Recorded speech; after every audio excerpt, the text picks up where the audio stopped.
డోర్నకల్ నియోజకవర్గ ఎమ్మెల్యే ప్రభుత్వ whip doctor Ramachandra Naik Congress party Ramachandra Naik చేసిన సేవలను గుర్తించి రాష్ట్ర ముఖ్యమంత్రి రేవంత్ రెడ్డి డిప్యూటీ స్పీకర్గా రామచంద్ర నాయక్కు అవకాశం కల్పించినందుకు కాంగ్రెస్ పార్టీ సీనియర్ నాయకులు వార్డు మెంబర్ మాజీ ward member Banothu Lakshmi Naik CM Revanth రెడ్డికి ప్రత్యేక ధన్యవాదాలు తెలుపుతూ కొరివి మండల కేంద్రంలో విలేకరుల సమావేశంలో మాట్లాడారు.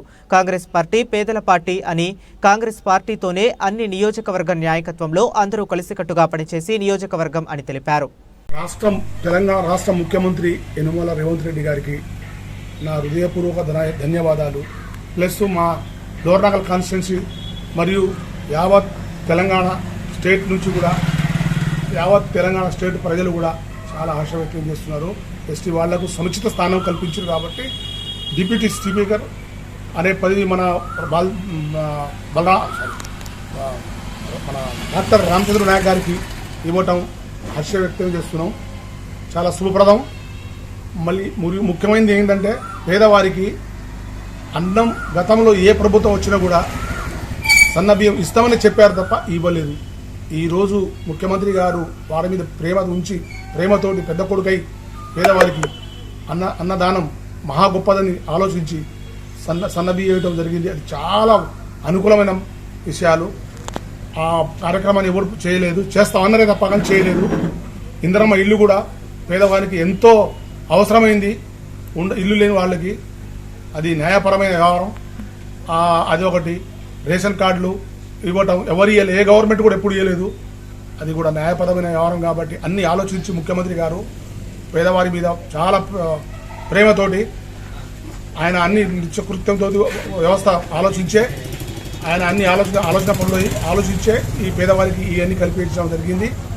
కాబట్టి దాంట్లో భాగంగా రైతు రుణమాఫీ అయితేంది, రైతు బంధువు అయితేంది, ఇందిరమ్మ ఇల్లు అయితేంది, ప్లస్ ఫ్రీ బస్సు అయితేంది, ఇవన్నీ కూడా ఆయన పెద్ద మనసుతో ఆలోచించి పేదవానికి ఇంకా దగ్గర కావాలి, ఇంకా చాలా పనులు చేయాలనే ఆలోచనతోటి ఆయన సంపాదించుకోవడం బొచ్చడు ఆయనకి ఏం తప్పలేదు. కానీ ఏ గవర్నమెంట్ వచ్చినా గతంలో వచ్చిన వాళ్ళందరూ ఏదో చేసుకున్నాడు దోసుకొని పోయినే కానీ ఇలాంటి పనులు ఎవరు చేయలేదు. ముఖ్యమంత్రి గారు ఈ పేదవారంటే దానికి చాలా అపారమైన ప్రేమ కాబట్టి ఆయన ఆ పనులు చేయడం హర్ష వ్యక్తం చేస్తున్నాం.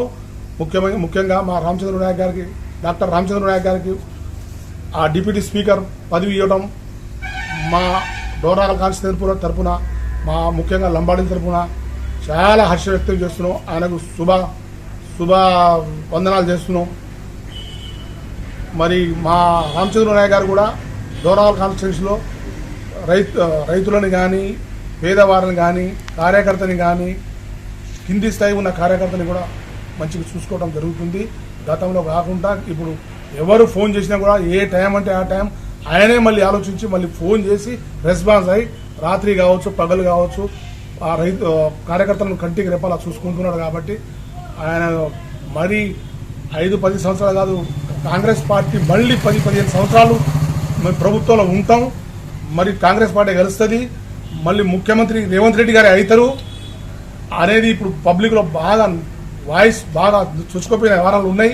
కాబట్టి ఆయన చేసే పనులను అట్లే ఉన్నాయి. కాబట్టి ఆయన అన్ని ఆలోచించే పబ్లిక్ ఏం చేయాలి, ప్రజలకు ఏం చేయాలి, కార్యకర్తలకు ఏం చేయాలి అనే ఆలోచన మీదనే ఆయన పనిచేస్తున్నాడు. వాళ్ళు ఎవరో బీఆర్ఎస్ కార్యకర్తలు కానీ బీఆర్ఎస్ నాయకులు కానీ బీఆర్ఎస్ పార్టీ లీడర్లు కానీ ఏదో విమర్శించినట్టు కాదు. గతంలో ఎవరు కూడా చేయని పనులు ఇప్పుడు ముఖ్యమంత్రి రేవంత్ రెడ్డి గారు చేస్తున్నారు. లోకల్లో వాటిని అమలు చేస్తారు. మా ప్రభుత్వ విప్ రామచంద్ర నాయక్ గారు డిప్యూటీ స్పీకర్ గారు ఇప్పుడు ఆయన అన్ని అమలు చేస్తాడు మన లోకల్ కాన్స్టిట్యున్సీలో. కాబట్టి ఇప్పుడు చాలా సుముఖంగా ఉంది. గవర్నమెంట్కి కూడా తిరుగు లేకుండా ఉన్నది. గవర్నమెంట్ కూడా మంచి పబ్లిక్ నుంచి కూడా వాయిస్ మంచిగా ఉన్నది. కాబట్టి వాళ్ళు ఎన్ని రకాలుగా ఏం చేసినా కూడా పార్టీని మిస్గైడ్ చేసే ఆలోచన ఎవరికి ఉండదు, ఏం చేయలేరు కూడా. బీఆర్ఎస్ పార్టీకి ఎన్ని కింద మీద అయినా కూడా శతపరిణాలు చేసినా కూడా బీఆర్ఎస్ పార్టీకి ఉండే మనగడే లేదు. ఇక బీఆర్ఎస్ పార్టీ బీజేపీ పార్టీలో కలిసిపోతుంది. బీజేపీ పార్టీకి సపోర్ట్ సాయం చేస్తుందంటే ఇది కొడుకే, బిడ్డే, అల్లుడే.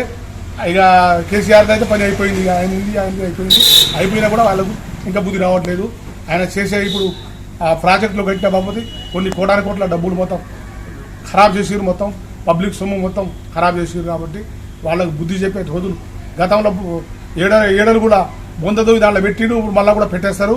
వాళ్ళు ఎన్ని చేసినా కూడా రాబోయే టైంలో కాంగ్రెస్ పార్టీకి ధీటైనది ఎవరు లేరు, ఎవరేం చేయలేరు. మళ్ళీ కాంగ్రెస్ పార్టీ 10 కాదు 20 సంవత్సరాలు మళ్ళీ కాంగ్రెస్ పార్టీ గెలుస్తుంది. కాబట్టి ఈ విషయం మీడియా మిత్రులకు తెలియజేసి విరమించుకుంటున్నాను.